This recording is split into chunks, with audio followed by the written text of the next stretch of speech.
Say it isn't so, but we have yet another issue with a data broker. I know. I love starting the show like that.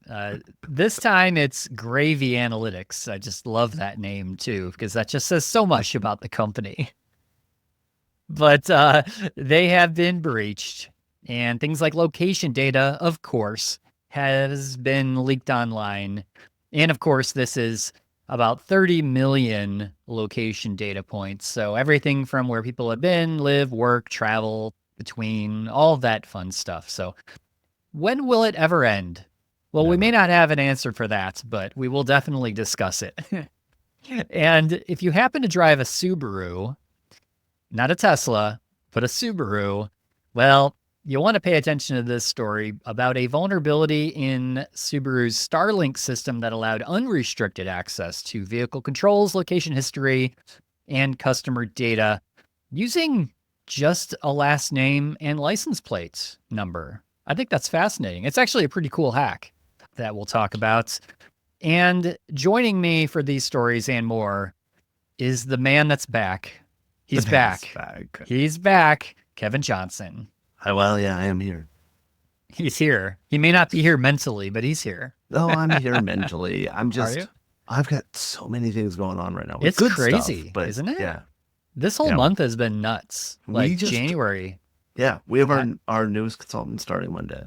Congratulations. Yeah, thank you. And we're busy, but that's good. Yeah. I prefer busy than not busy. I So, do too. I do yeah. too. I feel like January I'm almost too busy, actually. It's been a little crazy, but here we Yeah. are. Well, and I've been traveling, so You have. I but have too, actually. But yeah, you really have been traveling quite a bit. yeah. But I'm here now. I'm here for a week or two. So That's great. yeah. Good. So data brokers, Ah, gotta data love them. brokers. I just, this one is interesting to me though, because, well, first of all, the name of the company, Gravy Analytics, Yeah, it's just they actually are one of the largest data brokers yeah. They out there. merged with another one. What Hmm. in 2023, Yeah. or if I remember correctly, yeah, and that was actually something they were proud of, which I I Wait a understand the minute. business reasoning for it, but it just seems odd to me to announce, hey, we have lots of data, because it What? seems like the second part of that is, don't hack us, please. And Yeah. like I don't know. That is an interesting thing. I know. Personally, Yeah. I think that location data, and we've talked before about, I'm not as worried about my social or my credit card numbers because I have controls around them and I'm aware that they're basically public, That's right. because of the number of breaches. But location data is much harder to deal with. Yeah. And I can think of so many awful ways that people can use that, yeah, I just, domestic violence Oh my survivors, gosh. The list you is know, endless. Yeah. sensitive jobs, just, like lots and lots of things. And right off the bat, it amazes me that there's a market for this. And I want to be clear, not that people are willing to buy it. That I understand. Hmm. I get that. What blows my mind still is the lack of a privacy regulation. And as we've said many times, the idea that I am calling for more regulation. Um Shock. it's just like, oh man. But this is Yeah. going to continue to happen. And let me It be will. clear, I don't believe regulation is going to prevent this from happening, because I don't trust any politician to actually get privacy regulation correct. I've seen no examples of it correct anywhere where we have privacy regulation around the world. True. Because GDPR has definitely solved the problem for Europeans. Europeans have no issues with data breaches. But while I don't think there's going to be a solution through regulation, I do believe that regulation gives us some better controls. Right off the bat, could we have a test case where we prove that a year of credit monitoring isn't enough, that you actually owe us your firstborn when you lose our data? Because and to me, if you're gonna have privacy regulation, one of the things that you should add, and I'm going to say this, and I'm sure that somebody much smarter than me is going to say, Kevin, this is why you can't do that. But what I want is a rule that says, if you collect my data and then do bad things, and that includes negligently allowing somebody to hack yourself and steal it, that bankruptcy doesn't protect you from my collections. Ooh. Because we've seen, right? I don't remember the name of the company that was hosting the dude's apartment, that lost 100 million people's data, and it's like, oh, I'm bankrupt, I can't help you. I think, like, if you lose my data and then declare bankruptcy, you are required to come clean my house for the next 6 years. Fair. And yeah, or make me dinner. That's probably not a good one. But like some type buy you dinner, something. I mean, yeah. And I feel like I've now described slavery now that it's come out of my mouth, and I'm a little bothered by this. Oh no. I just like it. It just seems too easy to stand something up, say, hey, pay me money for the data I've collected inappropriately, in my opinion. And then when I don't do the right thing and I get hacked and I lose it, then, well, I notified the right people. Like even the article that you linked to said, well, the company Unicast let the country know in accordance to their data privacy law. It's like, oh, that's cool. Hey, we lost your shit. This just pisses me off. Yeah, it's just awful. And a little other, probably not known thing that I found really interesting in that article was, and I didn't realize that data brokers did this, but they have this real-time bidding system on people's data. Like this was fascinating to me. And I guess it's actually part of that industry where there's an online auction system, and these things happen in like milliseconds or something of like when data is posted, they're basically bidding on this data between other data brokers. Which I mean, I'm actually surprised you didn't know that. I didn't. Yeah. I feel that was rude. I don't mean it that way. I just no. I just a lot of people do. Yeah, that type of idea. I mean, Google bids on the Google bidding on ads, right? Like it's the same type of system, right? Hey, I want an ad there. No, I want that data. I want, yes, there is an entire economy around your data. Yeah. And that should piss you off. Should piss everybody off. Yes. Everybody should be mad about this. So why don't we jump into hacking Subaru or hacking Subarus? Let's phrase that as, let's jump into discussing somebody else who hacked Subaru. That's right. We did not hack anybody's Subaru. Let's just be very clear on that. And we've talked about Sam Curry. This is the gentleman that found this vulnerability essentially, and he's always released really cool stuff. Actually, like I've always liked his research, and he's always given really good details, it's not just let me get attention. Where you see so often, this is, hey, here is the problem. Here's how I found it. Here's why it's an issue, and here's how you can look at it. In your own systems, which I like. And he actually discloses it to the company.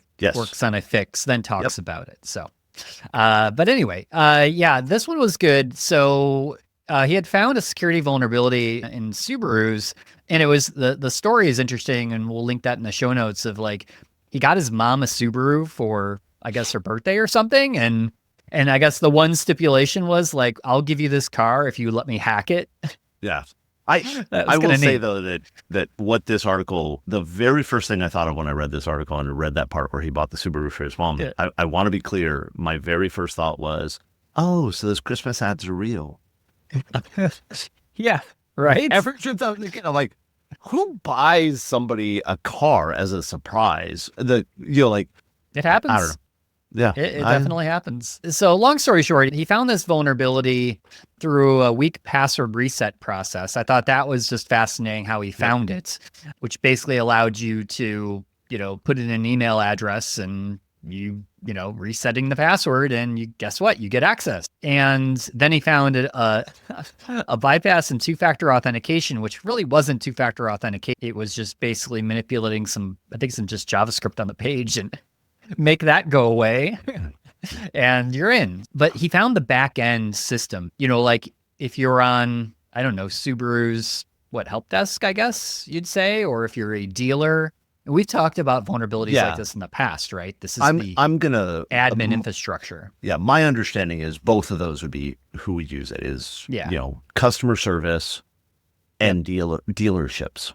So but the data that is accessible through that portal, I mean, all the exact location history, controlling the vehicle, unlocking, locking the car. I wonder if they used Gravy Analytics to capture all that data. Yeah, there you go. There is an interesting link, maybe, right? But you can basically search by like last name or license plate. So you can imagine kind of the seriousness of if somebody had access to this that shouldn't, the kind of the things that they could do. This one really, really calls out the idea to me that I mean, and I know you've dealt with the same thing in previous jobs that you've held. I've dealt with it for years at Securities and other companies, is that like there is this, I need my app tested. Okay, so we test the client-facing side of the app. And then, the number of times we've said, hey, there's an administrative interface here, right? Or there's an internal interface to this. Oh, that's not important.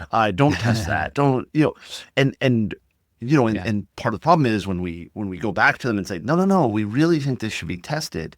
There is an aspect that they assume you're doing that because you're increasing the cost. Yeah, well, it would increase the cost. But the reality is, I'm telling you, it needs to be tested because it looks vulnerable. It has issues, and right, especially since, so much of the workforce has moved to remote, whether it's work from home or third party, right? Like in this case, Subaru dealerships aren't having people work from home, but they are a definition of third party accessing this interface. And so not that you can't set it up in such a way, but you have to balance the risk and everything else like that. And way too often, organizations are like, no, we trust the people that are using that. Nobody malicious is going to gain access to it. It is the evolution of it's on my internal network. It must be okay. Yeah. Right. Yeah. I think especially in this case, I feel like they didn't really advertise this, obviously, and through DNS and through some other, just research that Sam had done was, I think, fascinating of the whole aspect of, security by obscurity, right? It's only used by internal people, so no one's ever going to find this just kind of sitting out there, and that's not the right approach to take, because someone will find it. Absolutely will find it. I don't know.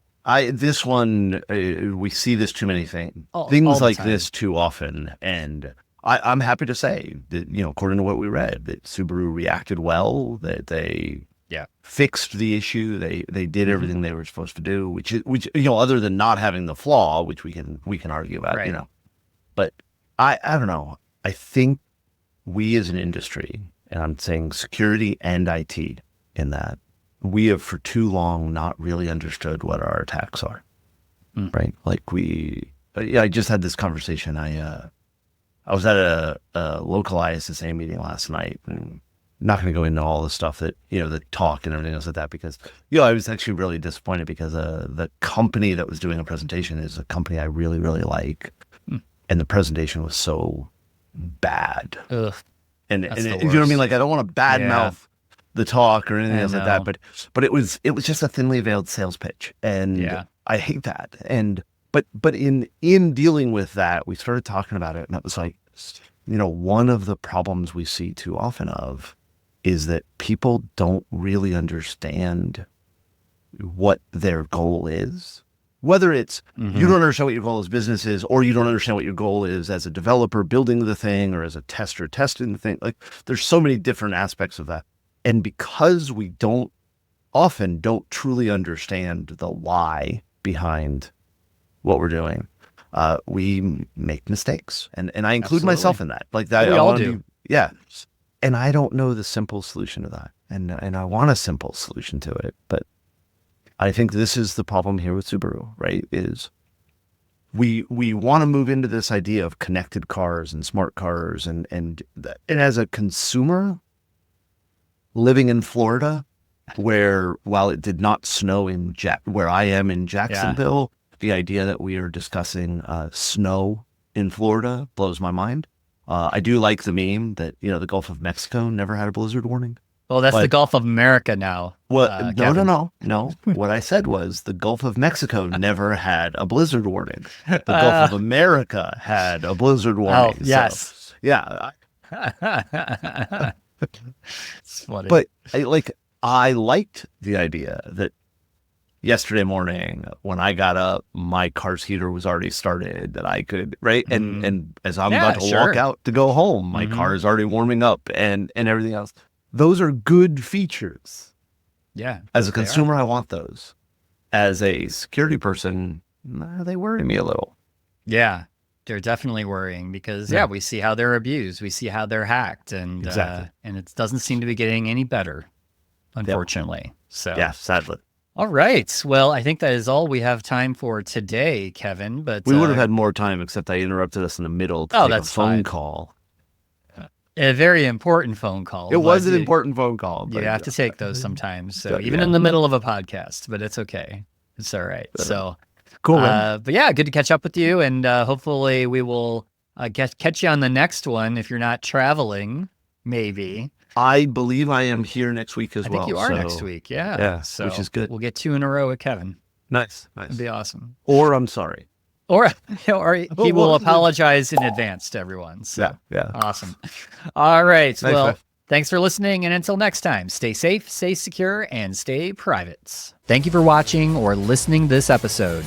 Be sure to subscribe wherever you like to get your podcasts. Visit sharedsecurity.net for merch, previous episodes, and more. If you'd like to help support the podcast, join our Patreon to get ad-free episodes and many more exclusive supporter-only benefits. Visit sharedsecurity.net/supporter for more details.